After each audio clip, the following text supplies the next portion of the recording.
Good afternoon, everybody. It's Monday, March 28th, 2022, and we'd like to welcome everybody to the Ottawa City Commission study session. We'll start with public comments. Do we have anybody signed up today? Not today. All right, thank you. I'll move us on to items to be placed on the regular City Commission agenda. That'll be the minutes from March 21st, 2022 study session. Commissioners, you okay with moving that on to the regular agenda? Yes. All right, thank you. That moves us on to our items for presentation and discussion for today. The first one's going to be, we're going to have an interview for the open seat to fill Tom Wygon's unexpired term. Our 4 o'clock interview will be William Stan Nichols. Stan, you want to come on up?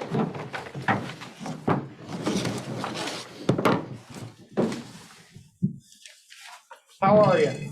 I'm good, sir. Good, good. As I told everybody before, we've already had 3 interviews. You're our 4th. We have 1 more, I believe, after you. So we probably be having a discussion with, what we determine this afternoon. If you would like, please start with telling us a little bit about yourself and anything else you'd like us to know. Okay, a lot of you know me, totally in the room. And a lot of you only know what I wrote on the application. So I'll elaborate a little bit on the application here about what the reason about me and what I've done and why I'm here today. Specifically, I spent the last 13 years working all over the nation and in a couple other places I can't mention, doing electronic security for 8,000 armed vaults for the United States National Guard.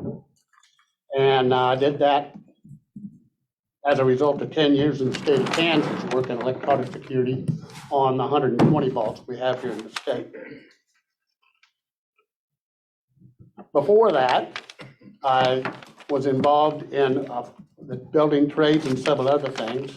I was also 36 years in the Army National Guard, a combination of active duty and reserve time. I served from division level down to the guy pulling the lanyard on the cannon. I spent a lot of time at division doing warfighter exercises, and because I was doing, at that time, what they called the enemy side, then I had a lot of Russian doctrine, and I worked a lot up there at the Warfighter Center doing that. The things that I see here, and my reason for applying for this was, number one, I worked with Tom, the guy that vacated, who resigned the position, on several things out of his development out there. Even though we didn't see eye to eye, maybe on a bigger political scheme, but we agreed on the basics of what makes a good community. Meaning that I was on the homeowners association. I did the things that we needed to do to help Tom out when he wasn't around mowing, the empty lots, things like that. And so I thought this would be an opportunity. On the personal side, another reason, I retired not by choice in 2016 because of medical reasons. My maladies did not allow me to sit in meetings like this any longer. But that got fixed last fall. So now, after I put a lot of things together, that's kind of why I'm here. And that was my past, or my jobs I've had in the past, just a few. Great, great. Do you prefer us to call you William or Stan? Stan. Okay, Stan. We're gonna start the interview process now. I'm gonna start with Commissioner Kaler, and we're just gonna kind of work around and go through some questions for you. Okay. Stan, thank you for being here. I forgot to say one thing. Yeah. You notice I said pull a lanyard? That means I'm very hard of hearing. And I'm glad we don't have masks on because I read lips. It makes it hard. It does make it hard. Thank you for being here today. We appreciate it.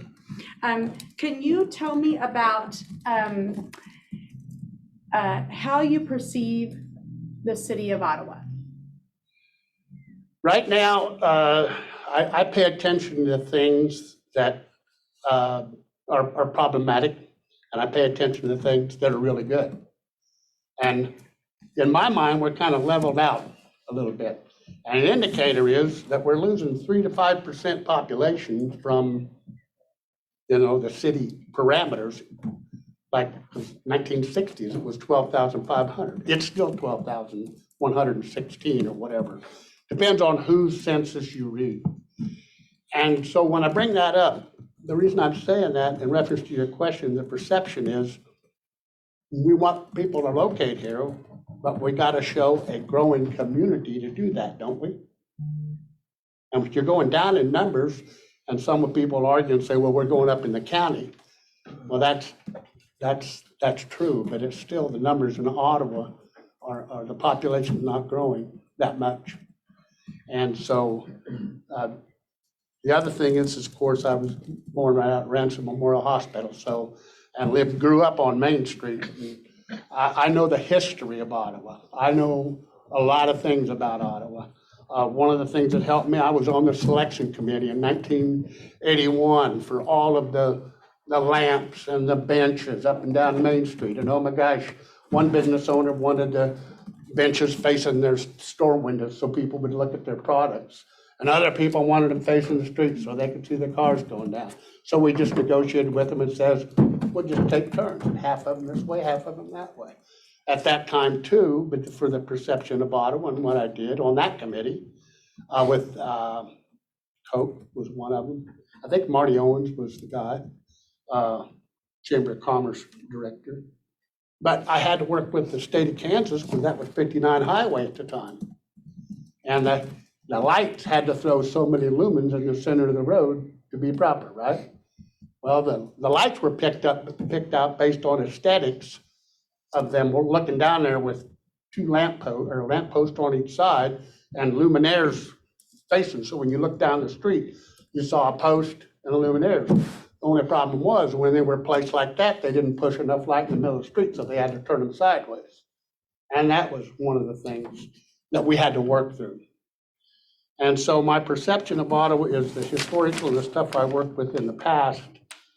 And then I have a real issue with the litter problems we have right now. I spent 3 years when I first moved to town from out there at Wheatland Farms.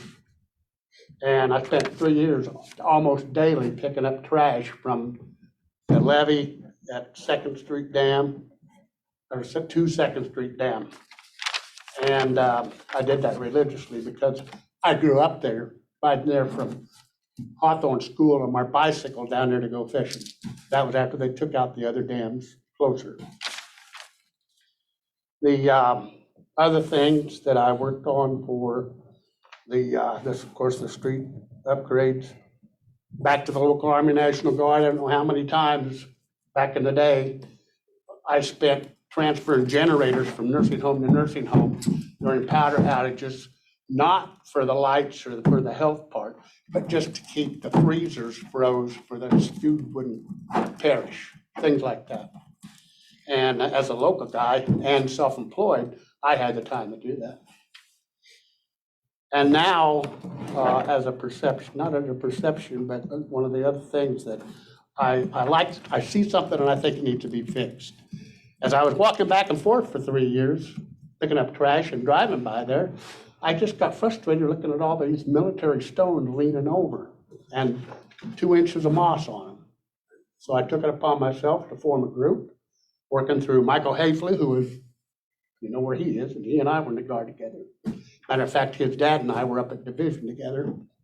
And we put together a group to clean the stones, and then if we got permission from the family, we could actually pull them completely out of the ground. They weigh about 300 pounds apiece with a big concrete on the bottom of them, and reset them all to Corps of Engineers standards, Army Corps of Engineers standards for military stones. And one of your employees here's wife helped us get in contact with the guys at Arlington to get the information to do that.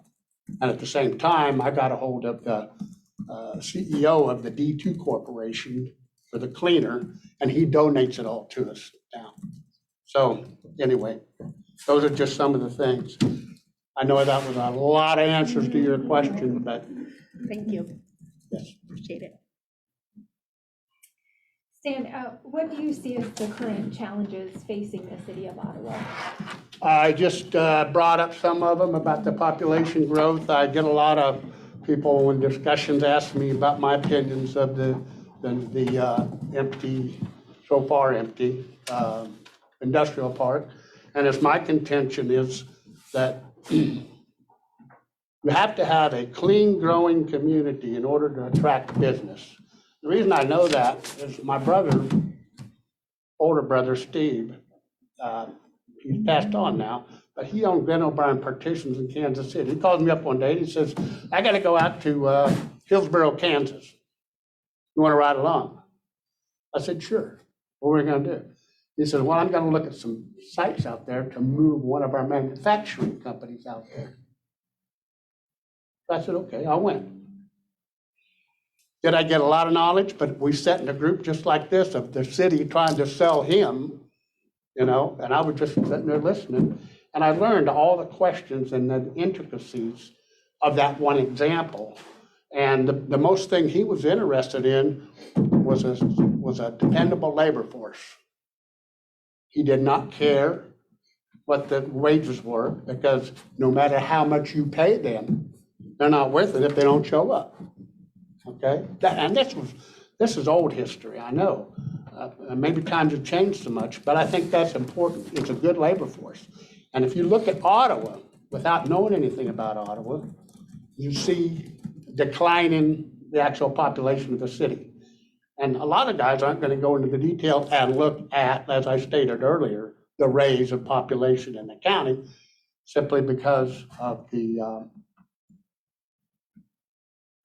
way people want to live in the country and the COVID thing pushing people out into the country.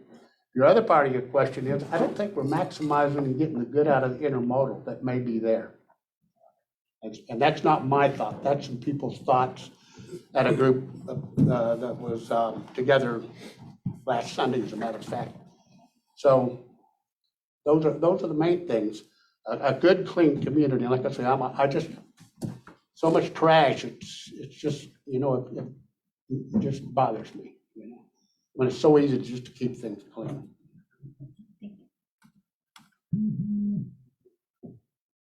Yep, Stan, Mike Skidmore. I just want to first of all say your name. I'm sorry. Your name carries a lot of respect in town. I know that. And your mom, and I was in class with Joel in high school, so I've known him. So it's been a long, long time ago. So I know your history there. Yeah. What my question here is this: what opportunities do you see for the future of Ottawa, or what's slipping through the cracks that shouldn't be slipping through the cracks? Well, the one of the things that Ottawa, there was a part of the city leaders back then in the 70s and 80s referred to Ottawa as a bedroom community. Whether you heard that or not about Ottawa, but because of all the industry had not grown as far as it had down this way yet. And so a lot of people commuted to different, I mean, I commuted to Topeka for 10 years myself. And then as a bedroom community. Well, because of the road systems now and the intermodal and the growing of the population more toward Ottawa and the industrial park scenario, I think that there ought to be an effort in the basics to get more people. And oh gosh, just when you drive through Ottawa, you want to really feel good about it if you're going to move a company here. And I think that's one of the things that what I see Ottawa can benefit from, and for the future, and the future of Ottawa is going to be in. Let's take care of the little things, and somehow the big things are easier to get done. You know? Stan, what talent or skill do you think you could bring to the city commission? Probably, I analyze, I read a lot, I look at things. When I look at a document, be it a surface water plan or an ordinance for nuisances, I look at the intent and understand the intent of things. And then if it has to be reworded, or wordsmith is what we used to call it in my job, when it had to be wordsmith, then, or sometimes, you know, make it clear. And I think that's one of the things that I can do is look at something, interpret it, and then react to it, and then make it a better product so that more people will read it and understand it. Like the parking thing, you know, 72 hours, you know, no parking on the street. If you do park on the street, You gotta move it every 72 hours, all those things. And then enforcement of those things. And that's what I think I would like to look at, and I would bring to the commission, is how to enforce the nuisances. To be honest, one of the most disappointing things about moving back to town is the mosquitoes and the skunks and the rodents. I didn't have that out in the country. You'd think it'd be the opposite, but it's not. Thank you. Stan, the city commission is largely a policymaking board. Tell us about your experience in policymaking and in the budget development process. When I got involved after 9/11, and that was what took me out of Topeka and put me in Washington, not as in uniform. I was a state employee. I was also in uniform doing special work. I had a top secret clearance. I had to do some weird stuff. And the policy-making part was when I went to Washington, I was required, and it was like pulling teeth to get me there. I had to go there for a week every quarter. And when I did go there, though, I would bring together all my information from all 54 states and contingencies. And I had been to all of them except for Vermont. I never made it to Vermont. I don't know why. But anyway, I would bring that information in and look at all the things that they were doing that was the best things they were doing. And then give that information to the Center for Expertise out of Huntsville, Alabama. It was up there at the meeting too, which was the Army Corps of Engineers Center for Expertise for Electronic Security. We're talking cameras, all for guns and bullets, and also for high classified storage document areas like Leavenworth, things like that. So what I did was I took all that information and I would go to the, have a document of the regulation, and then I'd do a draft change. And then I'd take those with them and they'd all look at it and wordsmith it and move it around. And I was the catalyst for that. What about budget development? I had like $300 thousand on my budget up in Topeka, federal budget. I was a federal program, but it was state employees doing it. So I had to know the state regulations, I had to know the federal regulations, and there's a thing at Topeka called the United States Fiscal Property Office that was the watchdog over that, and I had to know their regulations. So every time I had to do something to do with budgeting, regulatory requirements, whatever it was, I had to know everybody's business so that I could do a better job for development. Thank you. Stan, life as a public official requires certain sacrifices of privacy and time. Citizens will contact you at home, at work, while in line at the grocery store, at church, and even while you're eating out. How comfortable are you with this potential intrusion on your professional, personal, or family time? I grew up with it. So it's been a lifestyle. I mean, a lot of you know that my mom was a legislator and mayor, city commissioner, all that good stuff. But I grew up with it because she was the PTA, president of the PTA when I was 1955. So also, one of the things I did for the first 22 years of my working life before I blew my knees out was I built houses and I did floor covering and stuff. And it would amaze me, people would come to the grocery store and talk to me, and it wasn't a political deal, it was just a recognition deal that I had laid carpet in their house 5 years before that, and I had no idea who they were. But I was comfortable responding to them, and that didn't bother me. Okay, staying along that same line, sometimes it requires thick skin to be a public official. It's not possible to please everybody all the time. And so how comfortable are you with your public criticism? And if you make an unpopular decision, how will you respond to those citizens who disagree with your choice? That goes under where I put down there, the community with constitutional republic adheres to human values. And that was where I would base my decision. And if I base my decision, it would be because my decision is not based on what I think. The decision I would make would be based on that group of people that did give me input. And there would be no, don't have to worry about having thick skin, because I feel like when I make a decision, I would make it based on all the people. And if somebody didn't like it, I just have to keep apologizing until they left, you know? That may be days and days. That may be days and days. Yeah, or years and years. Stan, you mentioned some of the challenges earlier that you see with the city of Ottawa. If you could make one change to one of any one of those challenges, what would you do? What would you change for the city of Ottawa? I would, you know, and I don't want to sound like I just got one torch in my hand. My biggest, like I say, pet peeve is enforcement of the ordinances in place. And that's the nuisance ordinance. I don't see much of a noise ordinance, but I'm deaf, so that doesn't matter.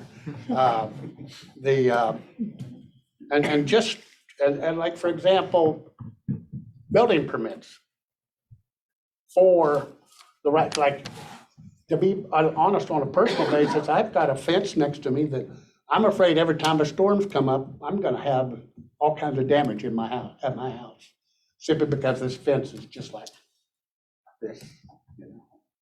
Well, that's my personal experience because I've seen it happen. And if I did one thing, I debated on whether I was gonna bring this up or not. I really don't, if I get selected for this position, I really don't look at myself wanting to run to be reelected. Because I think I really want to get in and push and help with the enforcement of the ordinances, because that's going to be the one thing that's helped this community start gaining people and more credibility than it already has, simply because you drive into town and all you see is trash when you drive in. It's like going to the airport. I mean, isn't that disgusting to go through 435, right by that, you know, trash. The other thing is pride, where it says here, when you used to drive in Ottawa, you had a sign out on all 4 places, and it said pride in the past, confidence in the future. And that's one of the things that I think we need to do, that to get the pride up in the community. There's a lot of things that happen, and I know there's a lot of things I missed because I traveled for 13 years and wasn't here. And I lived out at Wheatland. And, you know, I lived in Delta Airlines, had them almost 1 million miles. But anyway, that I think is very important, is the pride in the past and confidence in the future on those things. And then we've also got an issue that I'm sure you guys have wrestled with several times, where the downtown section has always been problematic up and down. But if we can get some equal treatment, like the back metal rust coverings that were never maintained, I don't know whether you guys have done with that, but those are the eyesore things, as I call them, that if we can fix some of those things somehow, would be very important. Along the same lines, one of our questions is, what brought you to Ottawa and why do you stay here? But I think I already know what brought you to Ottawa. I don't know, I wasn't here when you were brought in, but I mean, I've known you for a while, so, and I think I may know the answer of why it keeps you here. So what I'm interested in is, can you tell me about one thing that you've seen in another community, another municipality, another part of the world that you wish that you could bring to the city of Ottawa? Probably you know, that's really a tough question to answer because it just could get so long. One of the things that we travel quite a little bit when we can, and we always seek out the small towns and we look for the events and what they're going to have, whether it's Art in the Park in Salida, Colorado, the last weekend of July or third weekend of July, or whether it's something in another town. That's what I would, and I think Ottawa's doing a lot of that, and the bike trail and things like that. But to me, those are the things that when you got people coming into your town just filling the weekends up like the car show is one of the greatest things. That's very important. Thank you. Okay, Stan, city commissioners are often present and visible in the community. What 5 community activities or events are you currently present for now as a citizen? 5? Yeah. Okay. Well, we got the Hope Stones group. I don't know whether that's visible to you all very much, but there's about, I don't know, a couple hundred people on the Facebook page. We, that's one, we're pretty proud of that group. And it's a group of very diverse group and in age, background, income, everything. And they all come together and do a great job. We do 24 stones the last 2 years. And that's how many we reset. We cleaned over 100. We got a lot more to do. The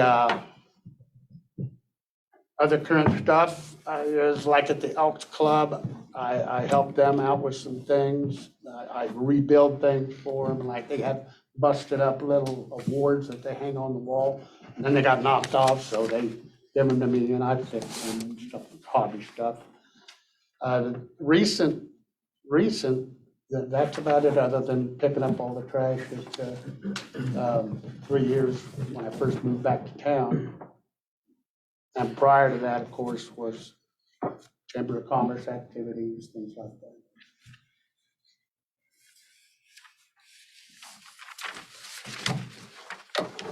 I just want to say one thing too, Stan. No, I appreciate all the work you've done in cleaning up areas. I agree with you. I do seem to be, it seems, I don't know if it's a generational thing, but it seems like there's more trash than there used to be maybe 20 years ago. And people aren't careful, I guess.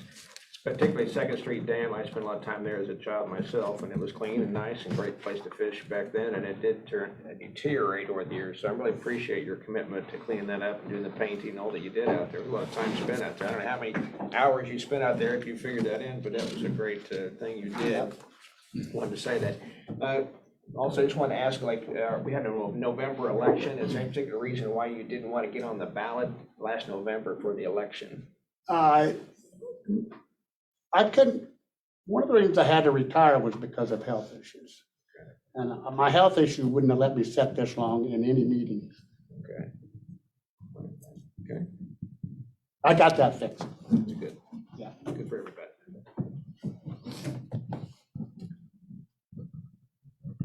You know what you're Are you supposed ready? to ask. yeah. Okay, sorry. Jeez.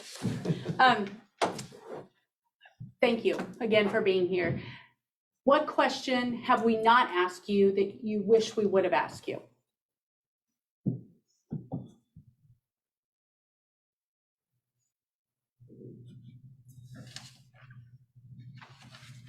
I think we pretty much covered it. I don't, we'll have,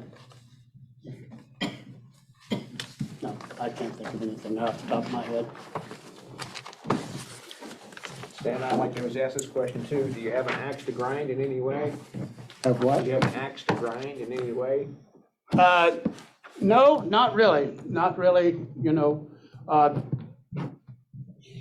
people, well, if you've been around soldiers, soldiers complain, right? And so that's the way I look at it, and I have to choose my words because there's a difference in the way the soldiers talk and the way that we talk in this venue. But, no, I really don't have any axes to grind because I've been able to get help, like with the Hope Stones thing and a couple of other issues with the particular people in charge of here in Ottawa that do that, And so between the city manager and his staff, the things that I needed done were done. And once we got that done, I'd just go ahead and carry on. That's great. The thing about Hope Cemetery, it is kind of a forgotten cemetery. A lot of people don't even know it exists, but it is just a very quaint location, I think, and you've done a good job, like you said, to fix that up. So that's great respect for our deceased citizens to pay that way, doing what you're doing. So thank you for that. That's great. Stan, thank you. We certainly appreciate you putting your name on there and putting it in the hat for possibly being the replacement for Tom. We have one more interview, and then we got a few things to go through, and then I believe we'll have a discussion later on. So We will probably have a determination tonight, and either way, we'll let you know what comes out of it. So, Okay, once again, thank you for your time, we appreciate you coming here today. all right, and thank you for giving me the opportunity to be here today. Absolutely. Thanks, very good.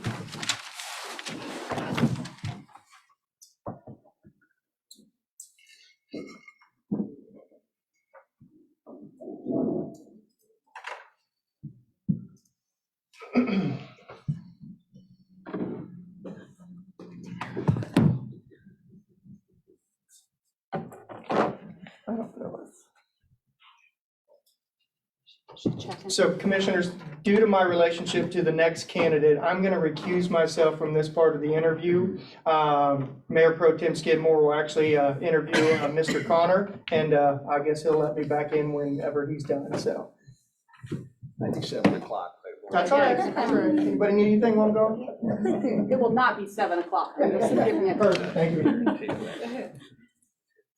Well, first of all, Ashton, congratulations coming in, your application, and that the mayor acknowledges his relation to you, so that's another good step, right? Well, it's an unfortunate relationshation. It goes both ways, I guess, right? You know you can watch this later, right? Oh, yeah. You're okay with Making that. sure. That's right. Well, first of all, you wanted to start off describing yourself a bit to those that don't know you, and tell us what you're. Well, I'm currently a student in Johnson County Community College. I've lived in Ottawa as far as I've ever been born. I've had a lot of interest in politics throughout my life, and I think ultimately the reason I'm here is just because I want to do something to actually involve myself in local government or just any sort of policy or decision-making, or even coming to this meeting now, it's a lot of experience because, you know, it's my first time going here and it's a lot of pressure, but it's a good experience. And I think that's what I'm mainly looking for, is just, you know, locally somewhere to get myself started. Well, I'll just say our House Speaker Pro Tem Finch started out this very way too, about your same age, I believe, coming onto the city commission. So it's not going to be a first, and I'm glad you're taking interest in that. Can you tell us, start off with any kind of elected offices you had in high school? None. I was kind of a regular student, so to Okay. speak. I just was involved in the FFA club-wise. I didn't hold any electoral positions. I started start with that one. Well, let me start with the first question, and that would be the first one here. Describe how you currently perceive the community of Ottawa. I'd say it's a really homegrown community. It's very connected. Everyone kind of knows each other. Everyone, if there's something going on downtown, it's typically well known throughout the community. Everyone's on Facebook talking about it. Everyone knows who's involved generally, whether good or bad. It's a pretty close community, I'd say. That's what I'd describe it as. Very good. What do you see as the current challenges facing the city of Ottawa? I would say apathy. General public apathy is probably the main thing. I mean, there's a lot to going into what happens. I mean, you don't just write on a piece of paper stuff to go into making a city. There's so many moving parts, and I don't think enough people know enough or care enough to know about that. And I think that's just generally what we could say everywhere. There's just so many processes that so many people aren't willing to take a look at. And it's just, the community's built on several parts. And, you know, it all starts somewhere, but some people aren't taking an active role in the community. I think it's the main problem. It's just not many people care or know enough about its issues. So Ashton, thank you for being here. Appreciate it. And really to put yourself out there and to try this. I know that you said that it's a lot It's just to scary. sit here. Yeah, and here's the thing. We all understand. We just thank you for being here. So thank you. So I have a two-part question for you. The first part of it is what opportunities do you see for the future of Ottawa? I see, I mean, we could expand a lot on the business side point of it. I think a lot of local business, like not local business, well, local business too could expand upon. I mean, we have the city currency, I think it is. I'm sorry, I missed you. What did you just say? City currency, I think, do we have something like that? Like a city, Chamber currency? yeah. Mm. Like like something like expand upon that more and probably welcome in local businesses into our community more.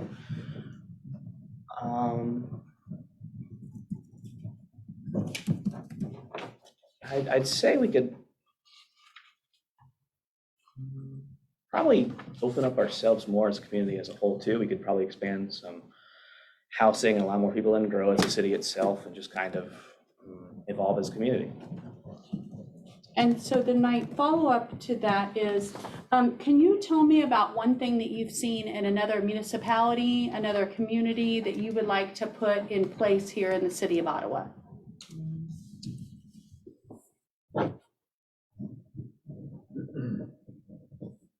I cannot think of one.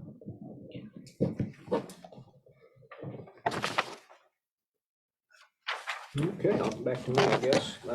Tell us about any kind of talent or skill set you could bring to the city commission. I think just generally, I actively care about what I'm doing. I actively look, I have a lot of ambition. I want to go out and actually do something with myself. I mean, no problem, big or small, I actively take a lot of care into it. And I actually look into the problem and get it settled, no big, how little or big it is. I think that's the main trait you need to do something like this in the first place. I mean, it's not an easy work, but it's mundane sometimes, but you just kind of have to involve yourself in it and be active with it. After you hear yourself right today, shows ambition. So again, that's a good thing. Keep that going. Okay, do you, or describe your experience with policy and budget development? And that might even be, I don't know if you had any experience in FFA with any policies or following or learning any of those. We did some like secretary work and kind of like a mock council. There was a president, Sure. vice president, and secretary, and we did kind of make some decisions on what we're going to solely focus on, like if we're going to on the day at the farm experience more, or we're going to focus more on the tractor show. We would have a past show. Its name slipped my. Power of the past. The power. Yeah. That. Sure. So we'd have debates on that and discuss what we want to focus more on this year. Sure.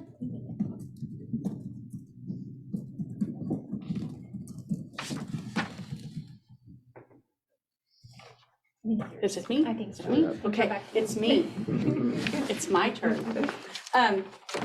So, and you may already realize this, but life as a public official, it really does actually, it's kind of invasive in your time.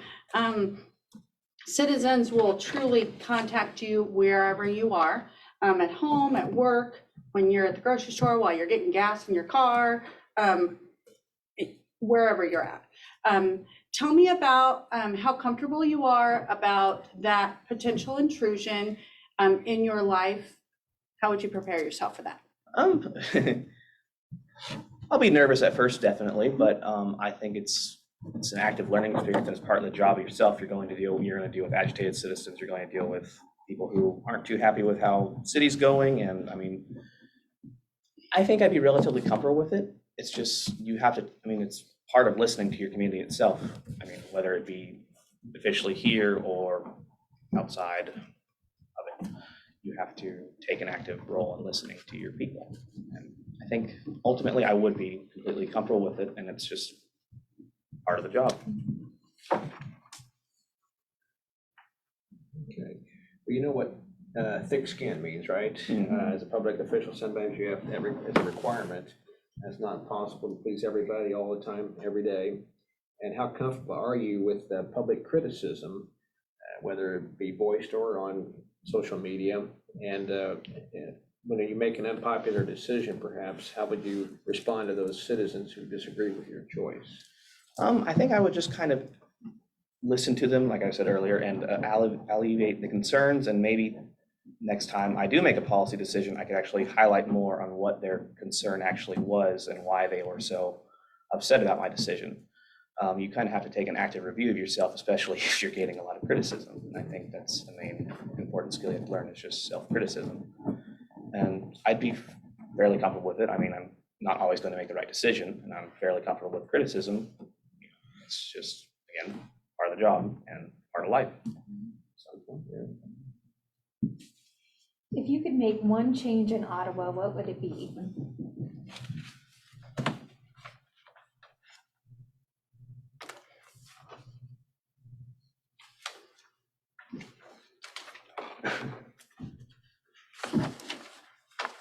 I'd say probably have a more focus on cleaning up the streets of like trash and stuff and out the outskirts of town.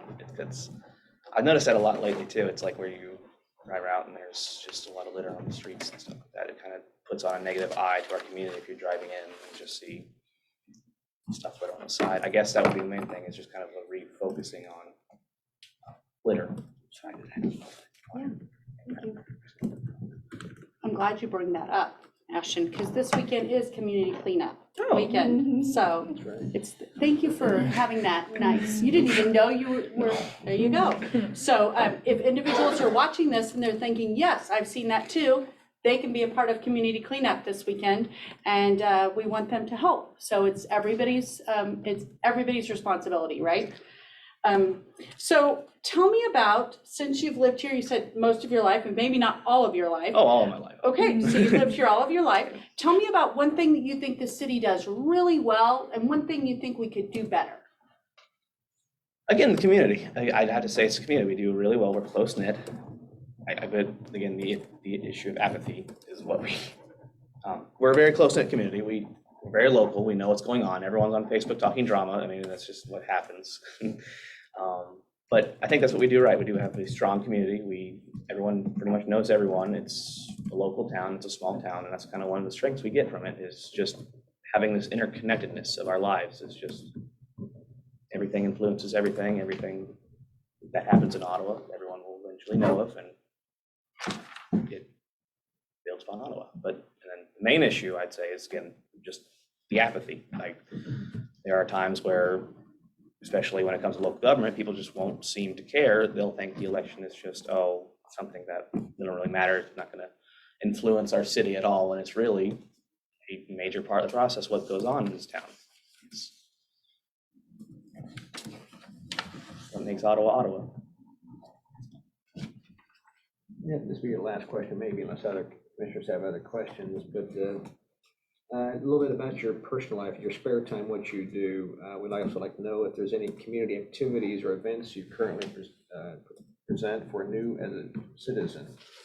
Anything you do, tell me on your weekends, what do you do? Tell us about that. Typically, I'll just do my homework at a coffee shop and just kind of relax there and focus on my studies. I have been getting more involved with my community college, especially we have a fake international relations group that we do at Johnson County Community College, and I've actually been taking a lot of interest in that.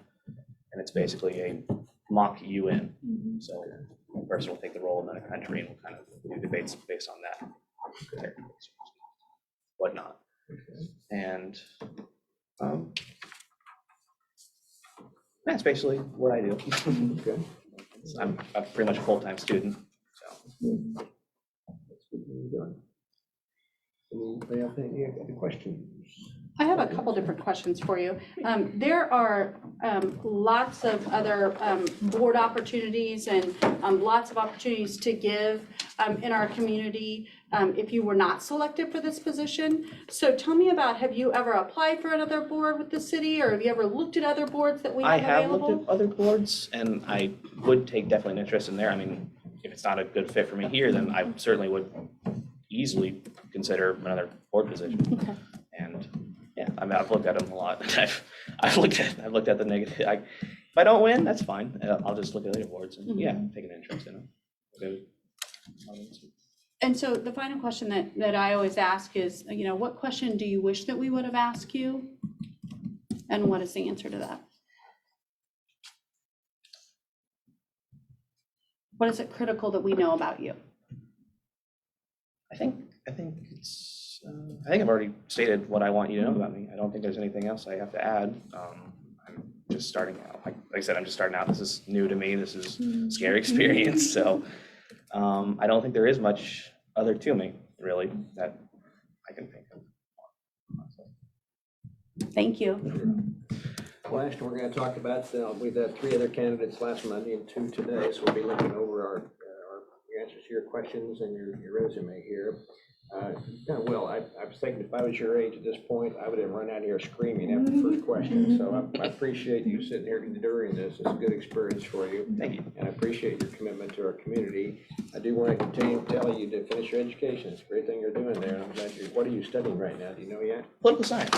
Okay, well, yeah, it was in here. I guess I saw that too, so fantastic. So what is your dream someday beyond this position here in this town? You have some long-term goals? I would like to eventually at least run for Kansas House and then build up my political career from there. I'm actually looking forward to volunteering for a political party after I finish up my first year.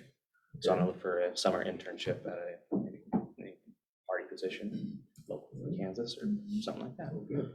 So your boss to watch out. Yeah. It's represented in your Come for part a there. seat, yeah.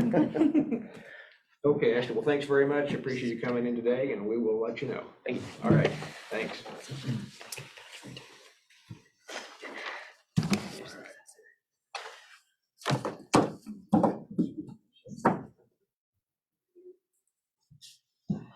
I tried to see Jack, yeah.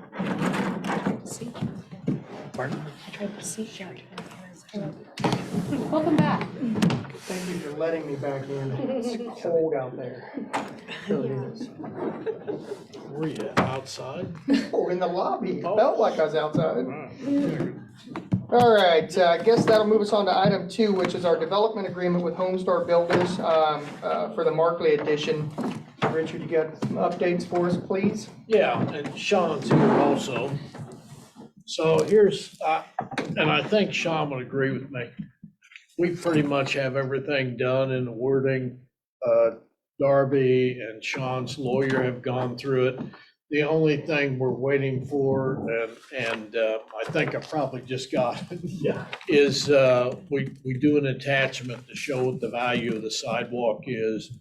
We're covering that cost, and then we're ready to go. I think you're ready to move this to the first meeting in April for final approval. Commissioners, you got any questions for either Richard or Sean? My question would be, the draft that is in the study session packet remains the same. There's nothing additional. When you say to move it on, There will be an attachment to Okay. it with the value of the sidewalk. So I would can you, see that. yeah, I was gonna say, so would you like to review that next Monday then? And we can look at that whole draft and then possibly move it on to the first meeting in April, commissioners? I don't think that's it. Yep, it's good. This first meeting in April will be the 6th, looks like, Correct. so. The April delayed 6th. by anything. So. Guess that's what we'll do then. All right, I can see that one. thank you. That'll move us on to a resolution of authorizing the account with Municipal Investment Pool, MIP. Melanie? Mayor, if you wouldn't mind, I'd like to ask Please. Rebecca McCurdy to present it as our treasurer. Hi, sorry, threw you a curveball there. Okay, well, I just came today to talk to you guys about the resolution for entering into an agreement with KMP, which stands for Kansas Municipal Investment Pool. The city has previously had a relationship with KMP, but we haven't had any funds in the pool for a number of years, so we have to redo the resolution. And all this resolution does is give us, you are granting the same signers that are on all of the other city accounts to just add money to the investment pool. This pool is set up through Kansas statute. It's just an additional investment opportunity for any city, county, school district, or any other government entity to invest idle funds in.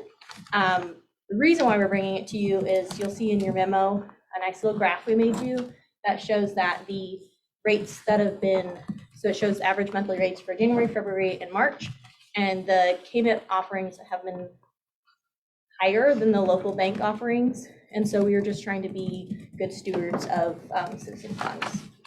So that's actually everything. Do you have any questions? Commissioners, any questions? I just want to say, I support this fully. I know that a lot of my peers would not. They don't like money leaving our community, but the banks do have an opportunity to match exactly what the Investment Board will offer. And I'd love to put some of my personal idle money in this rate. At 1.36, I believe, was the last quote for 1 year, and that certainly beats a lot of local rates. So as a lender and a banker myself, I think this is a great thing we should be able to put forward. I believe the last issuance was 1.36 for 1 year, and a lot of our current idle funds are right around 0.3, 0.4, somewhere in that range. So this is about 3 times the rate. Do you have a current one? I pulled today's, Oh, so okay. every Monday they give new minimums.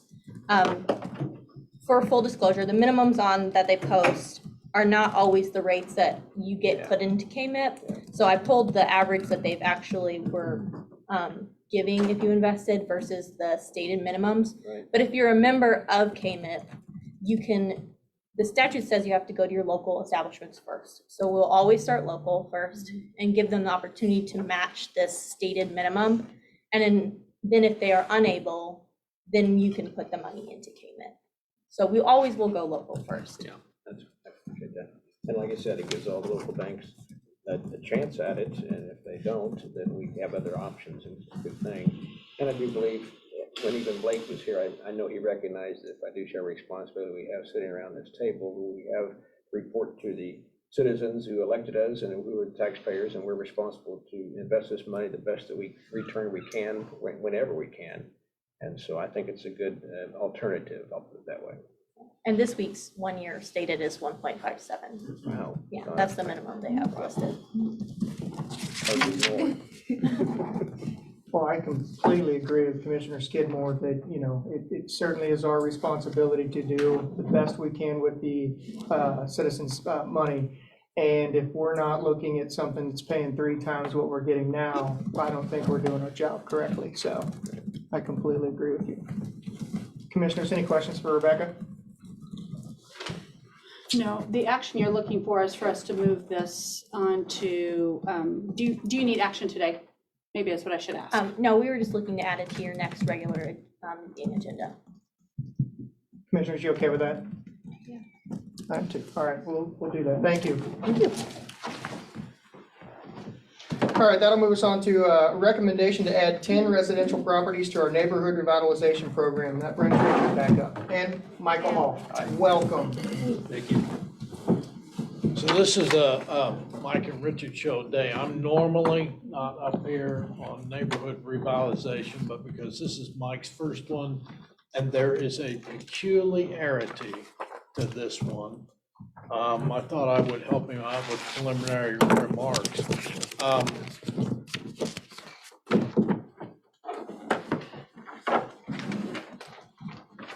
Commissioners, I'm Thank you. gonna just give you a map. I think this will help you see where these are.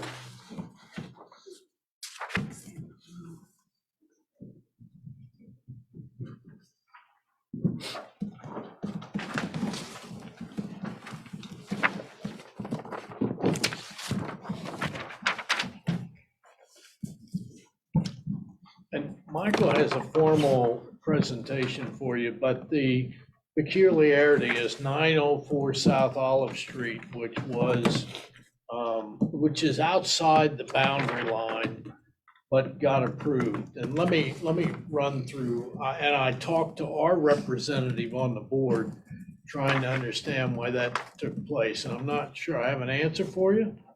But what I can tell you is that I'm recommending that you don't approve it because it's outside the boundary. Is this board has 3 representatives on it, from the school district, from the county, and from the city, because they have all formed together through interlocal agreement to offer this program. And for the public, this program, if you are within these boundaries and you meet certain qualifications like increasing the assessed valuation, you are eligible for rebates over a period of 10 years. And what the rebate is on the increased taxes on the increment of the improvement. And if you want to know more, there is this brochure that is in the Community Development Office on the Neighborhood Revitalization Program. So with that introduction, let Mr. Hall take over. Okay, so we have a slide each, a summary sheet for each of the properties, each of the 10 properties, and we'll go through those. And as the city manager mentioned, there are criteria under which these are proposed and accepted as into the program. There are 6 criteria. One of them is that the property must be within one of the designated revitalization areas. Next slide, please.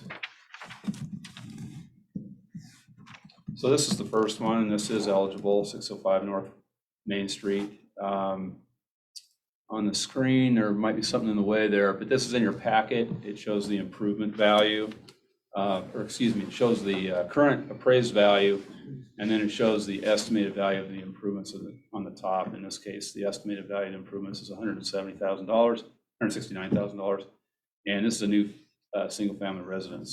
I believe the intention is to build this for sale. Next slide.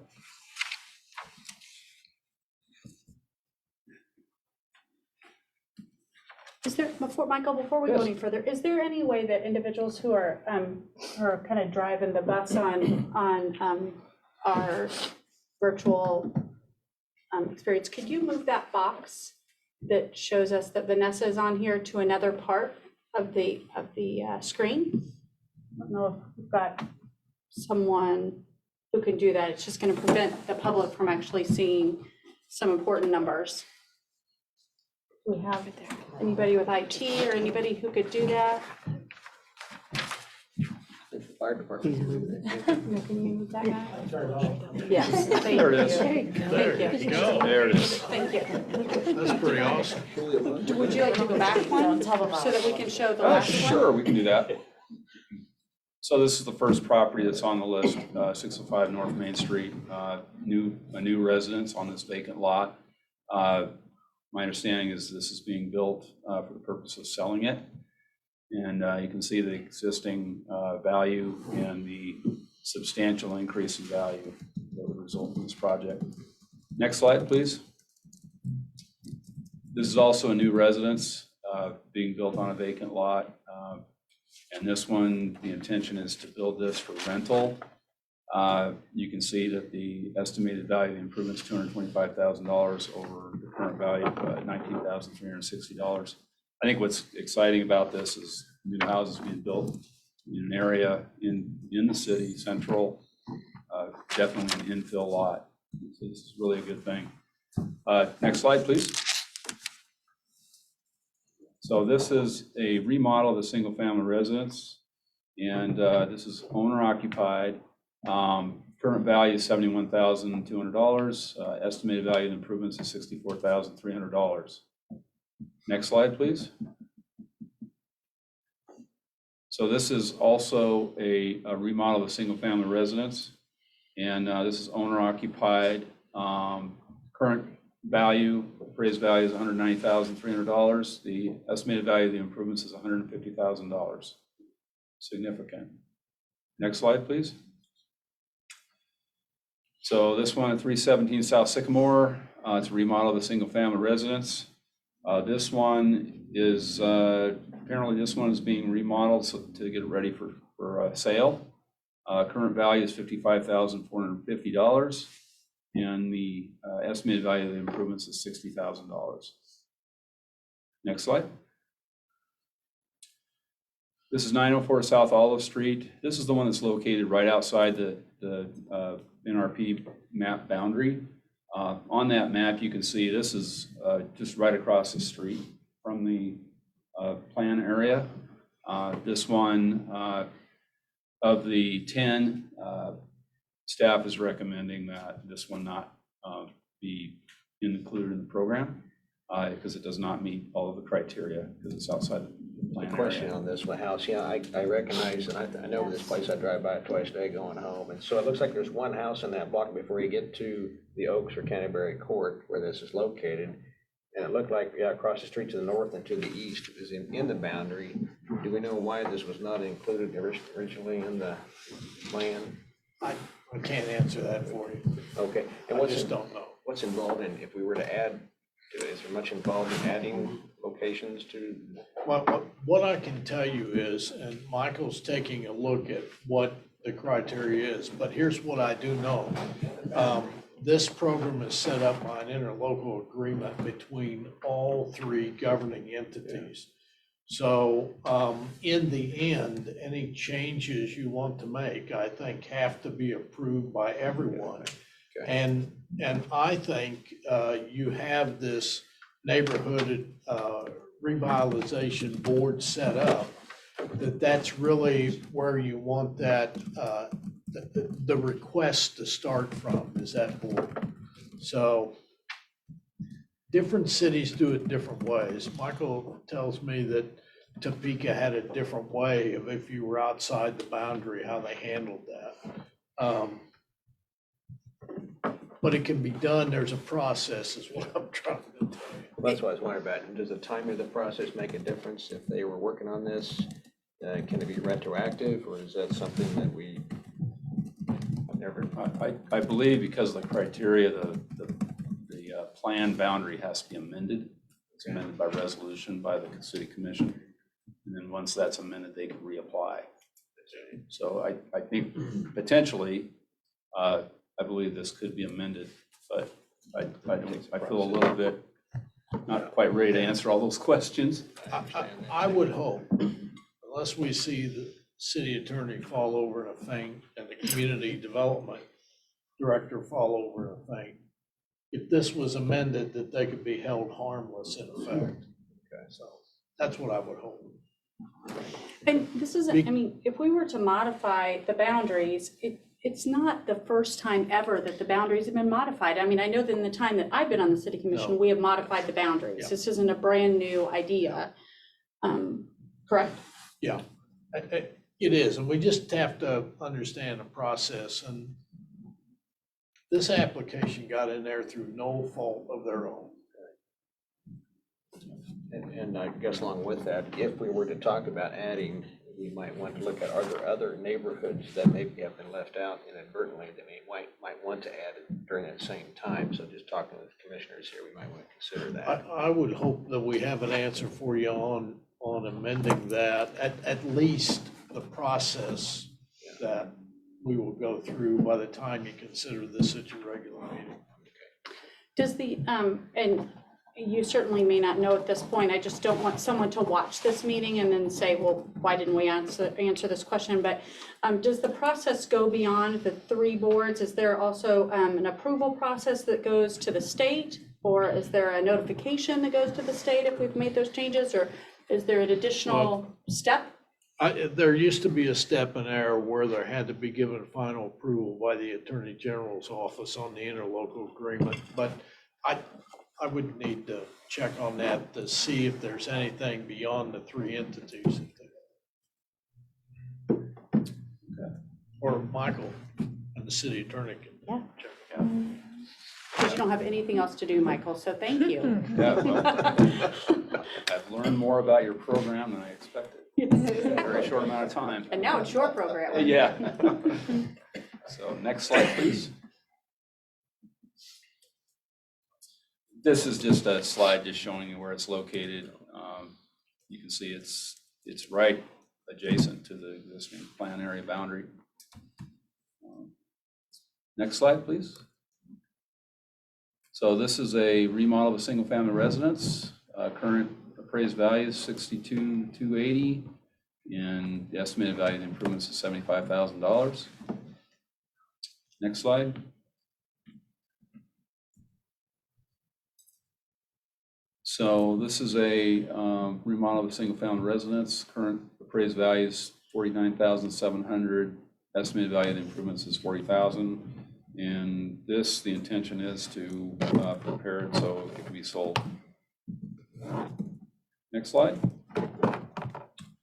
This is a duplex, and the current appraised value is $54,080.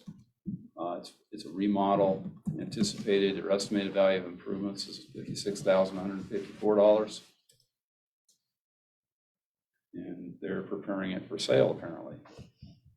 And next slide.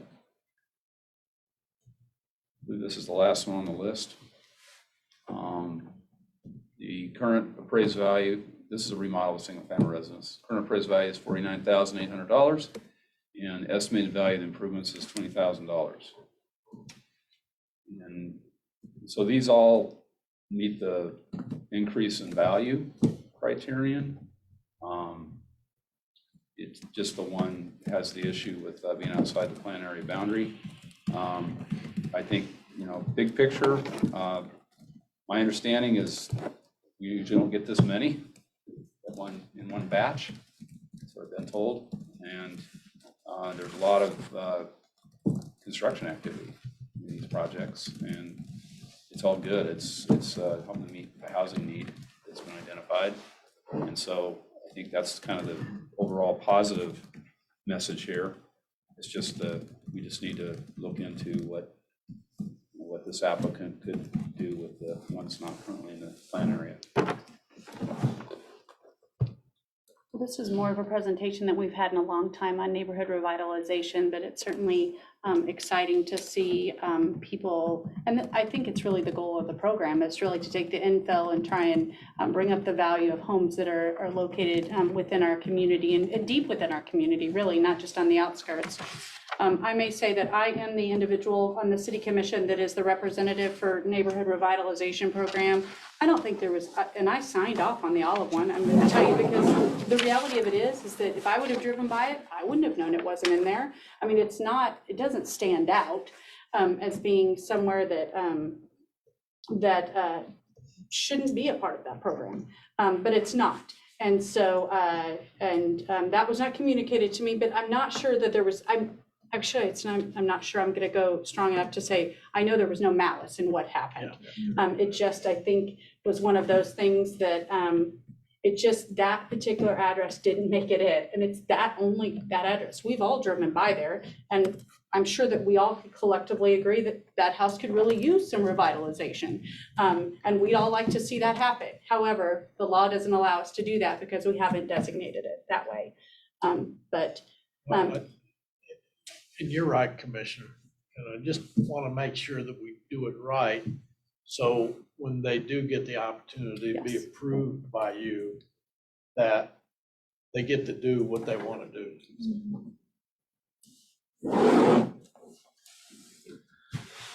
Commissioners, any other questions for either Richard or Mike? I think I'm just amazed that some of these houses are being renovated in 2 months and 6 months and whatever, and I've been painting trim for a year and a half, so it's amazing, but I appreciate it, I appreciate them doing the work, so. It is as I explained on my radio show today, this is a program. We have incentives for industries, businesses, but just think of this as the average citizen who is able to do something to their home and actually get recognition of that improvement and be eligible for a rebate if they follow rules, which helps with that initial investment that they have. So it's a good program. I've been associated with it ever since it came out. I can tell you, I talked to the gentleman who was in a previous city who was our first applicant for this.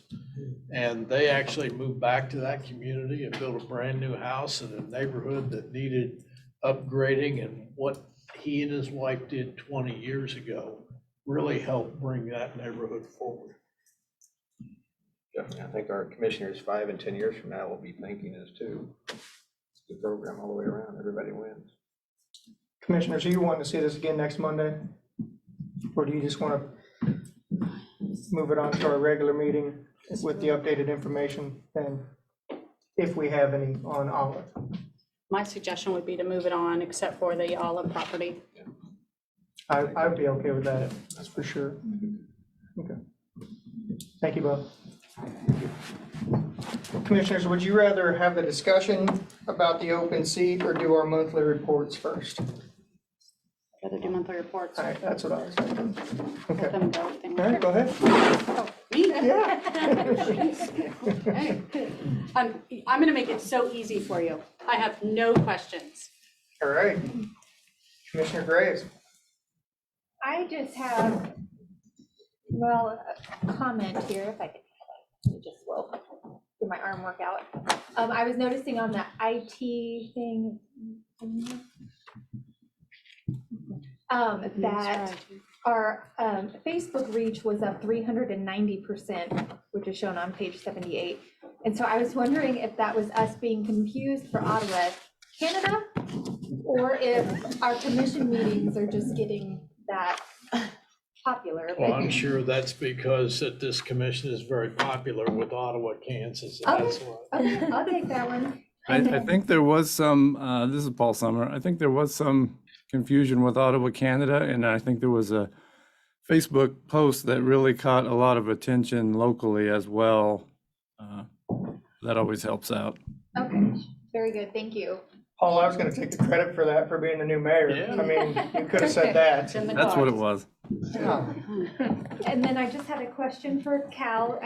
I know on the February Ottawa Main Street report, there was, at that time, there was no applicants for the director position. Have there been any since then, or is it still at zero?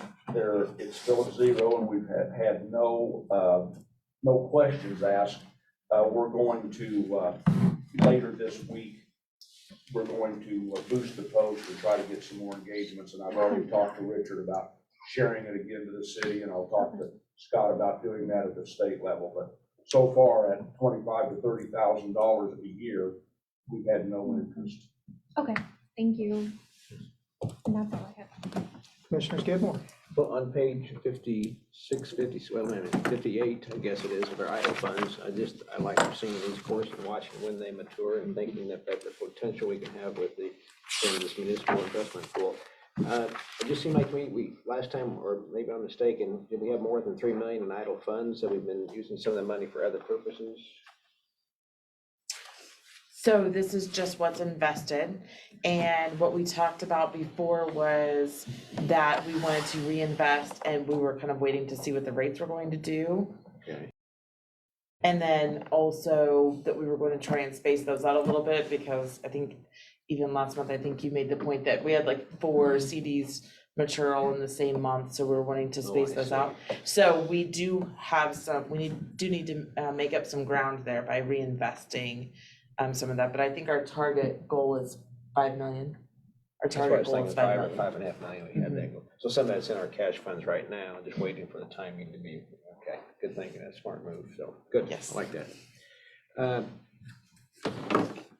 Page 122 I have marked, and I'm not sure why, let's take a look at that. Can I ask you, why you're, Commissioner Skidmore, while you're looking, can I ask go one ahead. Go side ahead. question to go with that? Can we choose the term with municipal investment pool? Yes, so they have, So we'll be able to utilize that money in different, Sorry. no, that's ours. I'll go up here.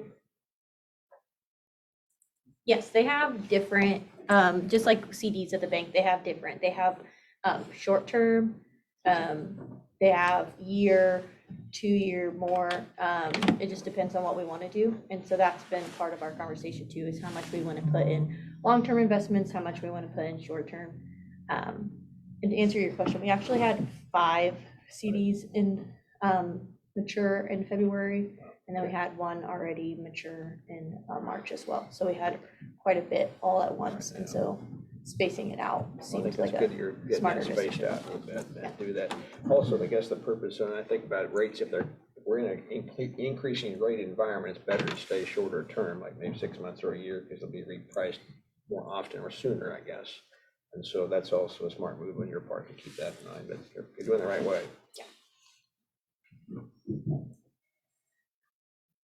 Is there anything else? No, I'm sorry. You're good? I was Okay. just gonna go along On the page lines. 122, I don't, if Terry's with us today, I just see this about the library. I think this may be a new report. I like seeing this. Can you tell us a bit about the NEKLS? Yes, thank you, Mike. This is Terry Chartier with the Ottawa Library. The Nichols report, that will be a report that hopefully I can give you once a year. That is the value of our membership for 2021. And it just details out what the Northeast Kansas Library System provides for the Nichols libraries and on our library in particular on this report. Great, I see those grants in there, so keep those coming, that's a great deal. But yeah, glad to see this thing, glad to see a partnership among other people and other libraries working together to make a better place for all of us. So thanks, Terry, for doing that, it's good. Thank you, Mike. And on page 131, on Prairie Paws, I think Vanessa is on. I saw something about like a, what do you call it? A pet food bank, I guess. Whenever I see the word bank, I'm thinking competition, so, but this isn't quite competition, I guess. Can you tell us about the community pet food bank and how that got started and how successful it is? Yeah, thanks. This is Vanessa Cowie from Prairie Paws. So we used to do kind of routine distribution days to folks in the community that needed to feed their pets. And it was really labor intensive for us to get all the volunteers together, do it all in one day. And we still had people have access problems and have transport problems and just not be able to come on that day. And they would follow up with us, a day later and say, how do we get some pet food? We missed it. We couldn't make it. So we moved it to our lobby, and now it is accessible whenever our lobby is open to the public, which is 7 days a week. And we're usually open 9 to 6. So it allows us to provide more access to the supplies, and it also allows less work for us because we already have the front desk staffed anyway. So now people come and go and just take what they need. And it serves between 30 and 50 households every month, which is always over 100 pets. And then we're also able to connect with those people and see what other resources they need. They leave little notes and ask for additional help, flea treatment or anything like that. And so it's been a really good networking opportunity with the community, and we're happy to do it. That's great. Well, I know we got blessing boxes for the people. We don't want to forget our pets, but that's a very creative idea. So thank you for doing that. That's great. Keep it up. And that's all I have. Thank you. I too have no questions, but I have a comment, once again to all the department heads. Thank you. Great information in here, very comprehensive. As always, you guys do a great job, and we appreciate the information that's given to us, even though we didn't ask you any questions. We do appreciate it, so thank you. That'll move us on to our follow-up discussion for our interview for the open commission seat.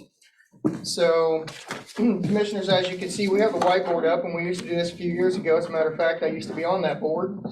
I just thought it was a good idea to kind of bring this back and kind of go that route. We can certainly have the discussion on the candidates, what each of us, thought. And then as we get to the voting part of it, I think we go up there and we do our top two. Do your top two candidates, and then when we kind of get those numbers, we can kind of narrow it down to what we have, that maybe one or two or maybe even three candidates, and discuss it from there. I was going to suggest 3 marks only because it's been kind of a crowded field here. I don't know if that'll make a difference. We Yeah, get 3 tallies. okay, and top see 3. where they total Yeah, out. that's fine, absolutely. All right.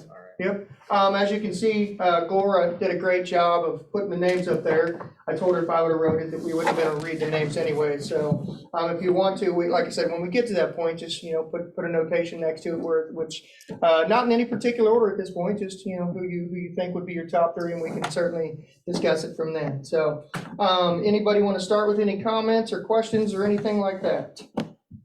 Well, I'd just like to start off with just saying I trust the process. I've been through this several times in selecting people. In fact, 2 of our sitting commissioners were selected this way at one time, and very successful commissioners. And so I know the process works. We have to trust it, even though I'm undecided at this point.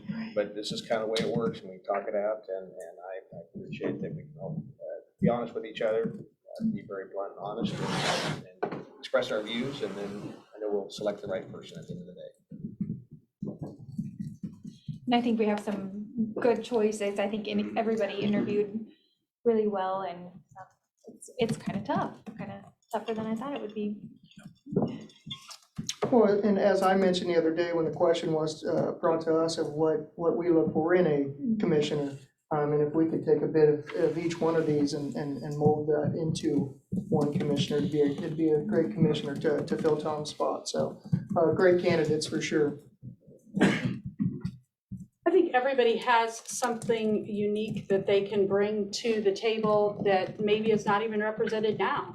And that's the beauty of being able to have 5 commissioners, is that we can all be just a little bit different, but all really want the best for the community and bring special, a unique point of view. So, yeah, I mean, I think that there is benefit in the fact that, Richard Jackson's had several years on the city commission before. He has experience doing that. I think that, Stan has, he was spot on. I mean, he probably has always been asked stuff that goes on to the community. I can't imagine with his mom that he didn't. He probably got drugged to lots of things and is probably used to having lots of those conversations. So, and I appreciate his more global view that he brings to the community.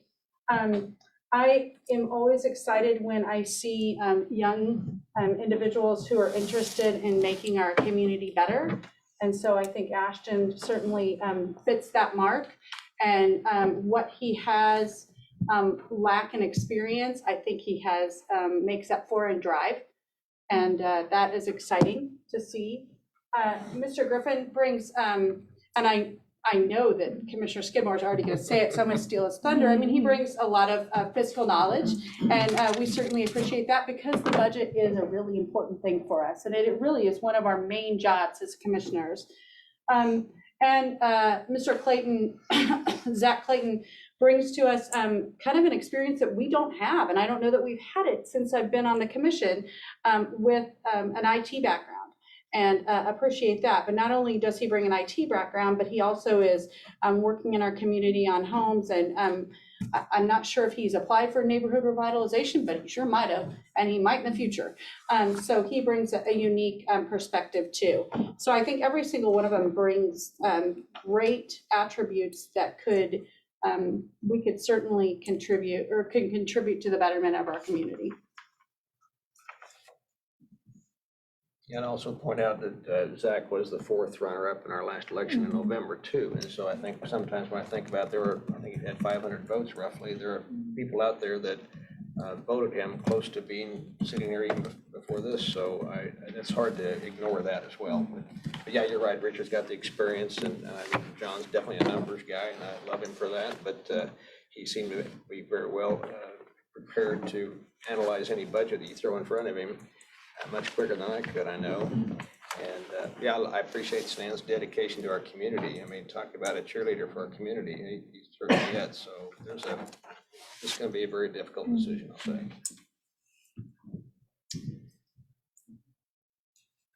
But the more difficult the decision, the better the results. For sure, So for sure. It's a good problem to have. Yeah, it is. I asked Mr. Connor about, and I really wish I would have asked all of the candidates about, if we can only fill this by one position, so there's only one position that can be filled and there's 5 people here, but that doesn't mean that there's not lots of places that we need voices and we need active community participants. And so it's going to be filled, but there are going to be 4 individuals who are not going to fill that spot. And there are lots of opportunities to give within our community, including with the city of Ottawa, and we fill those in the spring. And I think that I would certainly encourage every single person. They took a tremendous amount of risk to put their name out there. And so I hope that they would consider, if they aren't chosen for that spot, that there are many other opportunities that they can make a difference in our community on other boards that we have. I agree. I was going to say kind of the same thing. As I know of, I think there's 3 or 4 boards coming up pretty soon that there's going to be 2 or 3 openings on a few of them. I know one board right now we have 1 opening on. So if this doesn't, for the 4 that it doesn't work out for, certainly stay involved, please. I mean, not that it doesn't sound like they weren't involved, but there's certainly other ways, other avenues to continue to be involved.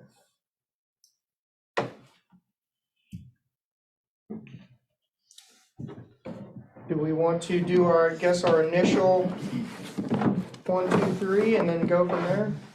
That'll kind of narrow it down to some discussion on our top 3 maybe, and see where we're headed. Mike, you wanna go first? I will. Is there a purple mark There, no.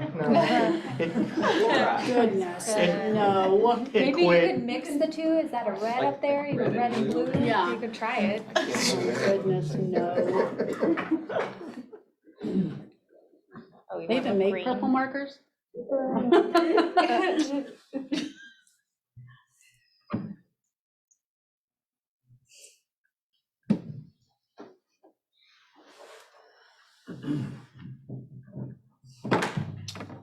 I'm gonna go, but I'm actually gonna move it over anyway, because I want the camera to see it, just so they can kind of see, what's happening, and No, it's And, fading away, it looks like.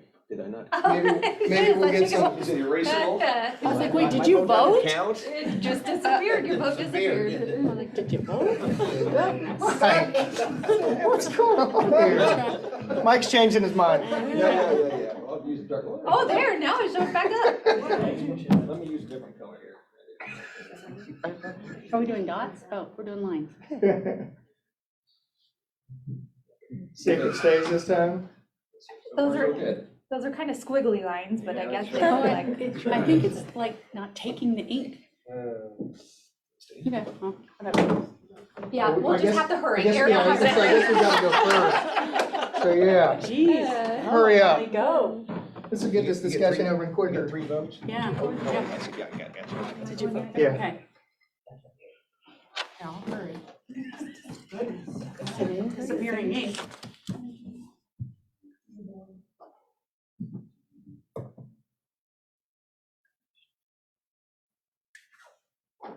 They're all busy. I was like, do any of them work? Oh, who knows?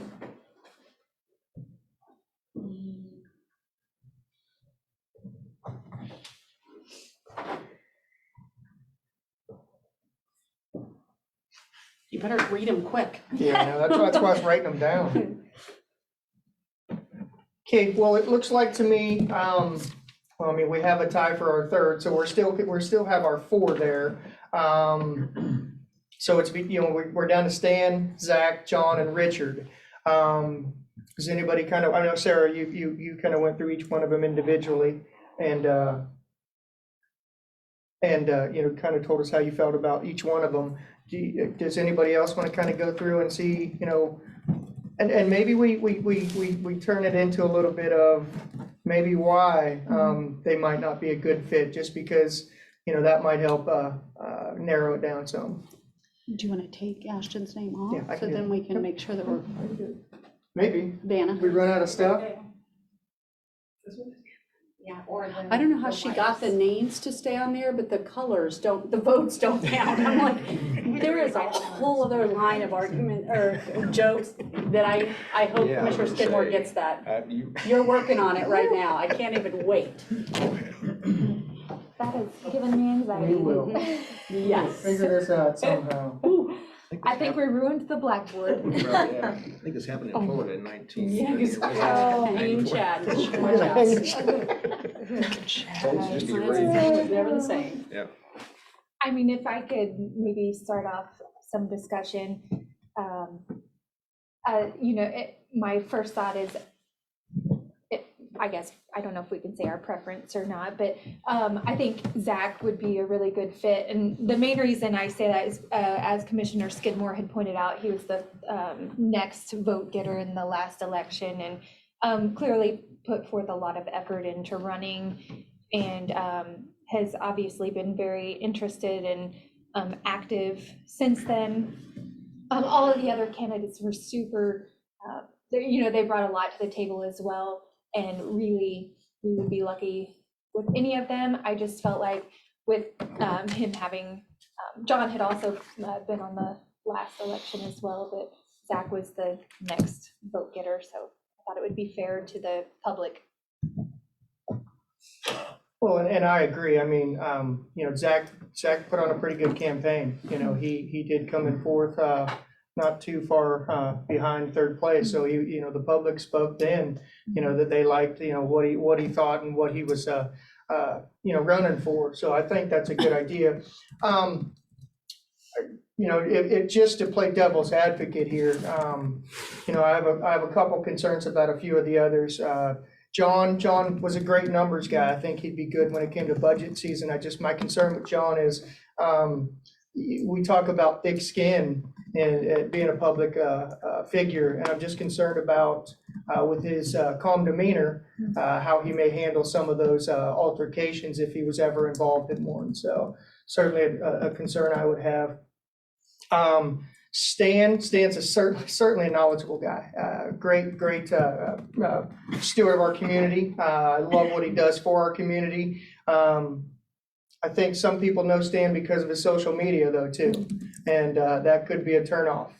You know, we've had some concerns before of commissioners being on social media and making comments, and it just sometimes goes south. And we certainly want to be you know, available to the public. I just think social media makes you a little bit too available, quite honestly. So I just, like I said, in order to play devil's advocate, that's my two concerns about those two. But I certainly was impressed with Zach, even not just running against him last year, but his interview that he had here. Knowledgeable about what's going on in our community, and certainly wanting to give back to it for sure. Yeah, just going back to Richard, I just think about his experience. He certainly is knowledgeable, and I appreciate so much his service in the past. I was concerned why he wasn't on the ballot in November, but then when he answered the question about his illness before the deadline, and again, the deadline to register was in early June for a November election. It's a long ways away. I realize we have to have it in June because we may have to run a primary. We were just one candidate away from running a primary in August. So I understand that totally on his part. You know, we've talked about Clayton, you're right. He certainly brings an energy to the position and a hunger, and he really has a desire for this position. And then Stan, like I said, what a cheerleader for our community. All he does, volunteer work. I don't know how many hours he spent down at Second Street Dam working on that project. And so we certainly appreciate him being in that capacity in our community, and I hope he continues regardless of the outcome today.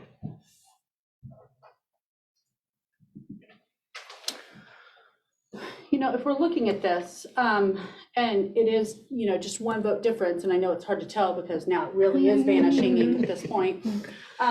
But it appears to me as though the votes are down to Mr. Clayton and Mr. Nichols. I mean, is that right? Do we have 3 for Mr. Jackson or Mr. Griffin? I don't believe. No. Yeah. No.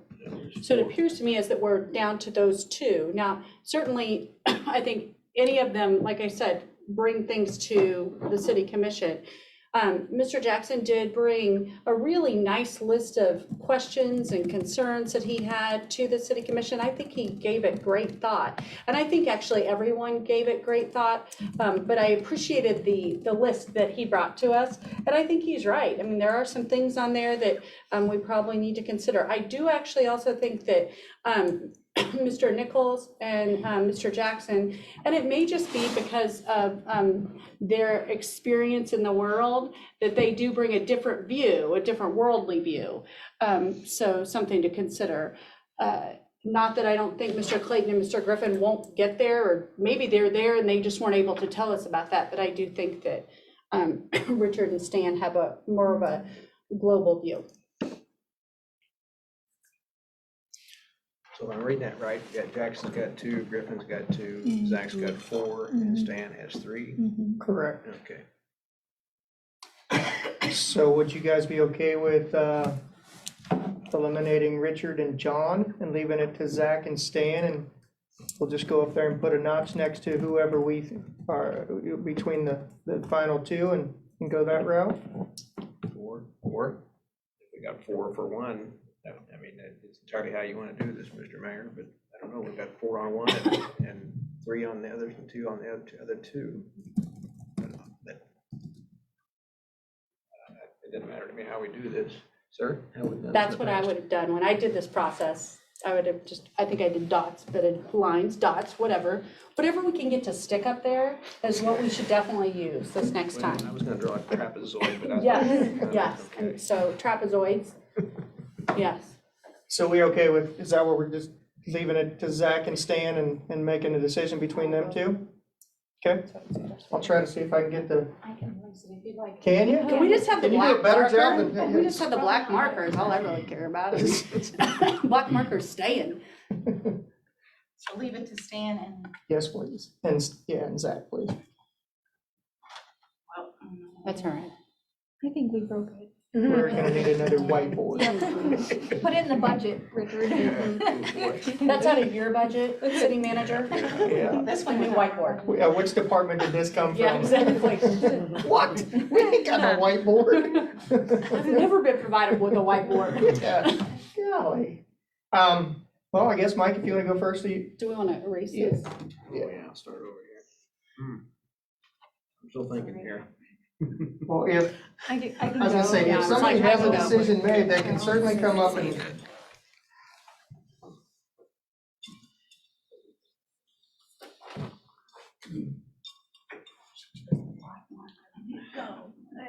It's leaving. Hmm. It's going. What if we did it over here? No matter where it's at, do you think? Or, hey, as long as it's We're next to the so name. close. We're so close. I'm gonna do a dot, just because I'm just gonna do a dot. Mike, you wanna go, or Eric? Whoever, I'm holding it. No, it's kind of staying this time. guess I should've went Mike. Puts me in a spot.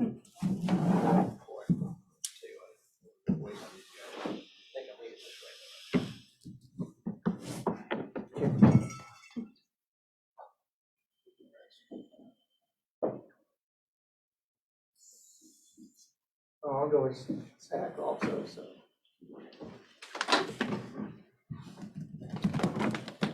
Commissioners, I guess we've made a decision to go with Zach Clayton. Just to confirm everybody's okay with that? One dot and two One, lines. yeah, it's 1.1 Zach won by. I believe Gore, you'll contact, or do we contact everybody and so just to let them know? Okay. Some of them might be listening. Thank you, we appreciate that. Some of them might be listening and congratulations to Zach. And once again, thank you to everybody who did apply. We certainly appreciate the time and the effort that you put into, yes, sir. And just to clarify, that will be on the April 6th agenda, right? Okay, Okay. so. But we would encourage that person to come on the 4th if they could. Yes. Yes, yeah, They'll be so sworn in. sworn in April 6th is what you're saying, okay. Yep. So once again, thank you, everybody, for putting your name out there and coming here and sitting in front of us and answering those questions, and certainly appreciated the answers and the ideas that some of you brought to the table for sure, so thank you once again. We'll move on to comments by the city manager. All right, commissioners, just tell you, there was a walkthrough that the director of finance had today with a couple other people. Just get a preliminary idea of some changes that could be done to this room and updates, and you'll hear more about that when we hear more about it. Hope House will be here on April 6th to receive the check that you approved to them so that you can go ahead and hand it to them. That was part of the homeless initiative that Paul worked on. We don't know anything on the base grant yet. We're also working on a project, the entire length of Flint Hills Trail from Osawatomie to Harrington, and working with the state that is in the process of writing a grant for some improvements along the Flint Hills Trail. So that's it. Thank you. Moves us on to comments by city commissioners. Commissioner Kaler?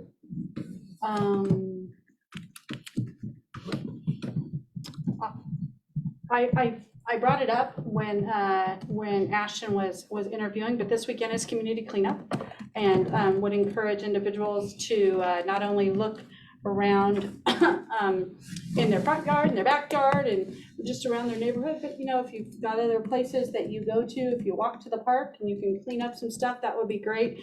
We all have pride in our community, but it takes every single one of us to clean up our community. I wonder if, Dennis, can you address if there are locations to drop off trash or things like that? I believe it's a county-driven cleanup. Do you? It is actually city on the first 2 days that you're talking about.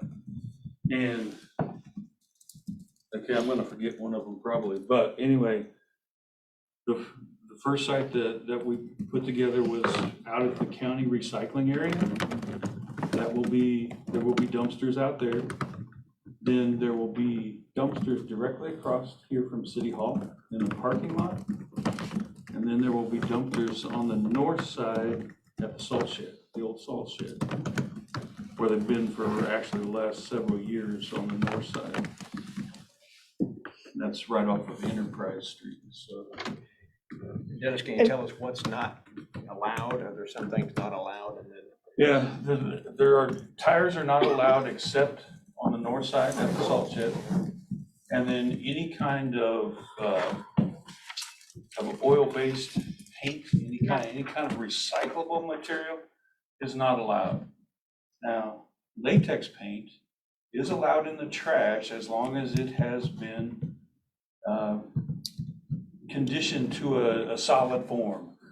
So with your latex paint, you put some oil dry, whatever, in your latex paint, and it goes to the trash. Actually, the county no longer even accepts latex paint. Any kind of oil-based product, anything like that is not acceptable. okay, so furniture's okay. Beyond that, yeah, pretty much whatever. I've nuclear seen a lot of waste. good things thrown in the trash, a lot of bad things thrown in the trash. Storm doors. Whatever makes you happy.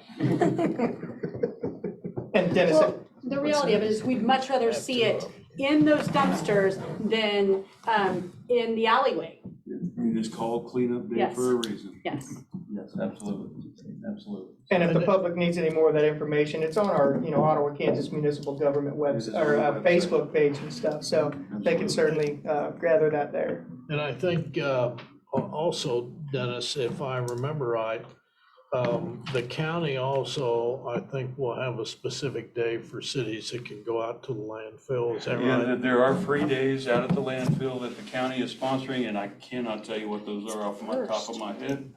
They should. Actually, our cleanup, what I do know is our cleanup days are first, and then the free days out at the landfill come after that. Thank you. That is all I have right now. All right. Commissioner Graves? Forgot where we started. I know we had mentioned it before. I have no report other than commenting about how I really hope that the individuals who didn't make it onto the commission would apply for open board positions, because it's a really good way to get started and get us familiar with you as well. So they do that. Mayor Pro Tem Skidmore. And once again, I'll be the oldest commissioner, I guess, okay? I'll accept that. But I do, just because I did not vote for Zach, if he's listening, I fully support the decision. I'll fully support you as a commissioner, so think nothing of it. It was just a preference, and I'm very happy. Congratulations to Zach. You want? I can. Good. Oh, okay. I just pulled up the information on spring cleanup, and community dump days for the city of Ottawa are on the 1st and 2nd. But if you don't make it on the 1st and 2nd, remember, you're county citizens too, and that you can take your stuff out to the Franklin County Transfer Station on Osborne Terrace on the 22nd and 23rd. So you're really busy this weekend, you don't make it, you got a couple more weekends, and you can take it out to the transfer station, and Franklin County residents can utilize that for free disposal. Thank you. That'll move us on to comments by the mayor. I too want to echo congratulations to Zach. I think he'll be a good addition to the commission. Once again, thanks to everybody who certainly took their time to come here and interview with us. And then I want to defer a little bit of time to Chief Weingartner if you would give us a little update on a little mishap that happened down on Main Street today. Well, he's coming next. Yeah, I can share a few details that I do know. Sometime shortly after around 1 p.m., a motor vehicle crossed Main Street in the 200 block and entered the front of one of the downtown businesses. And the vehicle entered the complete front of the structure, coming to a rest inside of it. During the accident, a natural gas line was ruptured and leaking gas when police and fire units first got on scene. And the fire department very quickly addressed that issue and rendered the scene safe.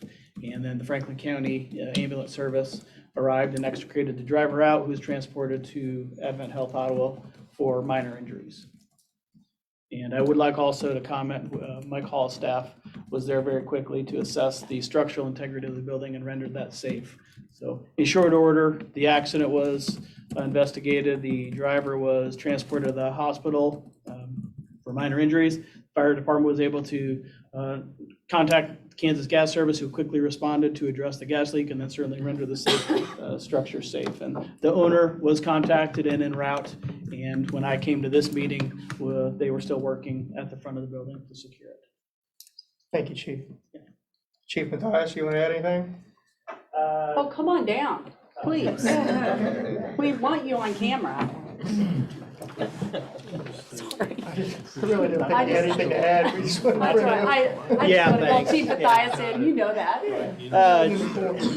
No, it's a unique incident. I was trying to think back through my career. This is probably up around the 10 or 12 times that we've had this that I can remember. And just really lucky that we only had one injured person. The car or the van crossed 4 lanes of traffic, a sidewalk, and he was going at a pretty good rate of speed, or they were. So just really fortunate. Again, it shows the cooperation between all the departments. We had PD and the sheriff's office evacuated both sides of Maine within a short order due to the gas leak. Actually, we had one of our firefighters, it sheared off right at the sidewalk. We had one of our firefighters, he just stood on the pole coming out of the ground until gas service got there. And so, yeah, it was just really, it went very smooth again. Everybody worked well together. It's unfortunate. Those type of accidents do happen. Just very fortunate no one else was injured. And the driver had minor injuries. There was a full movie theater of people enjoying a Yes. afternoon matinee right next door too. So it certainly did add to some uniqueness to the evacuations that took Is it an place. action film by That is chance? It was a Western. I can't believe Sorry. Richard wasn't there to watch it, so. It would have been a great 3D movie. Yeah, some of the movie goers, I think, dressed up for the movie, so it was entertaining. So one last thing to add on that is every year, many of the natural gas companies come and host a training in Ottawa regarding pipeline safety. And this response that you saw today is very typical of what we attend in that training. So when they say it can happen, it actually does. And here's a great example of where you have a motor vehicle accident with a building that could be structurally damaged, an ongoing gas leak with a theater full of people, plus restaurants full for the lunch crowd on downtown Ottawa campus. I'm sure they're going to use this as one of their examples when they have the next training session.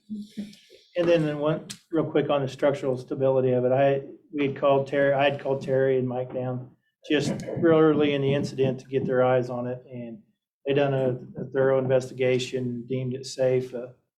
And so cosmetically, it looked pretty significant, but structurally, the building's sound.